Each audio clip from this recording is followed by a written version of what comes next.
দোলাই দেখো দোলে মিমের ফুল দুনিয়া ঘুরে পাবে না গো যাহার সমতল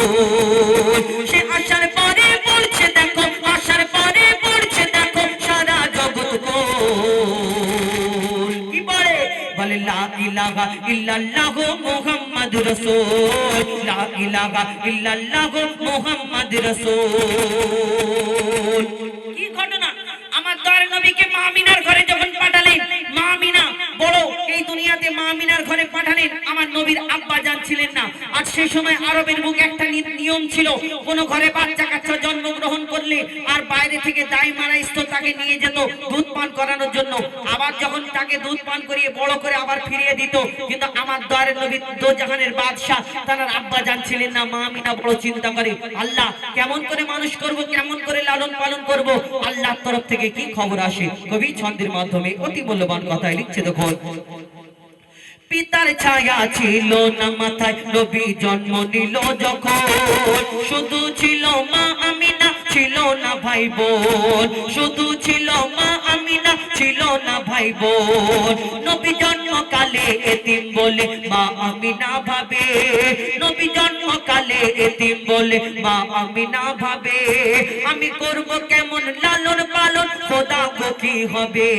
আমি করব কেমন লালন পালন খোদা গো কি হবে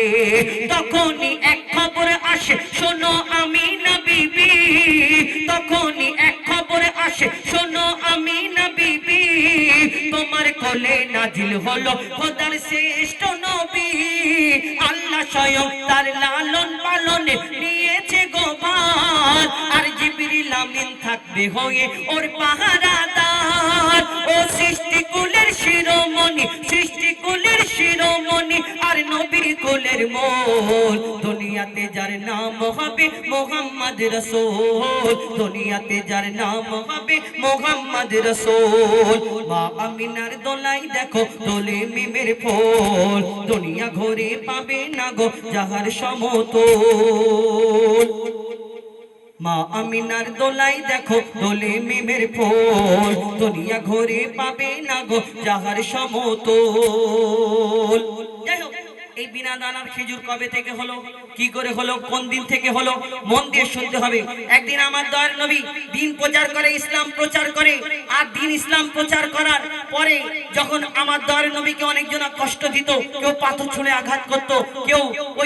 কেউ পাথর ছুঁড়ে আঘাত করত আবার কেউ নানি ভুঁড়ি চাপিয়ে দিত একদিন এক ইহুদি একটা খেজুরের দানা কুড়িয়ে আর আমার দয়ার নবীকে পরীক্ষা করার জন্য এসেছে কি যে মুহাম্মদ নবী বলে দাবি করে আমি মুহাম্মাদের কাছে একটা পরীক্ষা করতে চাই কি পরীক্ষা নাই খেজুরের দানা এনেছি মুহাম্মদ তুমি যদি সত্যিকারের নবী হও তুমি আমার সামনে পুঁতে দেবে আর একদিন একটা গাছ বের করে দেখাতে হবে যখন এই কথা বলে যে মুহাম্মদ তুমি আমি আমার এই খেজুরের দানা থেকে একটা গাছ বের করে দেখাও আর সেই ইহুদি অনেক লোকজনকে এনেছে যে ভাবছে হয়তো মুহাম্মদ হয়তো ভয়ে দিয়ে পালাবে এই চিন্তা ভাবনা করছে কিন্তু আমার দয়ার নবী হাত পেতে বলে শোনো ইহুদি তোমার সামনে আমি দানাটা পুঁতে দিচ্ছি এইখানে গাছ হবে তো এইখানে একদিনে একটা গাছ হবে আর গাছের একদিনে ফল হবে এই ফলও কালকে তোমাকে খাওয়াবো ইনশাআল্লাহ যখন এই কথা বলে ইহুদি তখন চিন্তায় পড়ে যায় ইহুদির ঘাম ছাড়ে চিন্তা করে মুহাম্মদ বলে কি একদিন একটা গাছ বের করে দেখাবে হওয়া সম্ভব না কিন্তু তারপরের দিন কি হয় কবি ছন্দের মাধ্যমে লিখছে দেখো এক খেজুর দানা নিয়ে এক ইহুদি নবীর কাছে কয় এক খেজুর দানা নিয়ে এক ইহুদি নবীর কাছে কয় বলে তোমায় নবী মেনে নেব এই দানাতে যদি একদিনে গাছ হয় আর সেই দানা নিয়ে নবী আমার মাটিতে পুঁতে হাসে সেই দানা নিয়ে নবী আমার মাটিতে পুঁতে হাসে বলে এই দানারই ফল খাবে গোকাল ইহুদি তুমি এসে এই দানারই ফল খাবে গোকাল ইহুদি তুমি এসে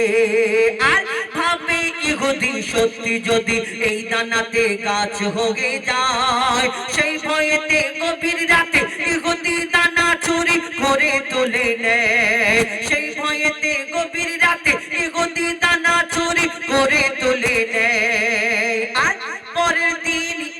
সেই ভাবে ইহুদি সত্যি যদি এই দানাতে গাছ হয়ে যায় যাই হোক, আমি একটুখানি পরে গেছি, জানি না কমে যাচ্ছে কি না। আমি সত্যি বলতে আমার একটু সমস্যা আছে হার্টে। যাই হোক, আমি খুব কষ্ট হচ্ছে, আর আমি জানি না।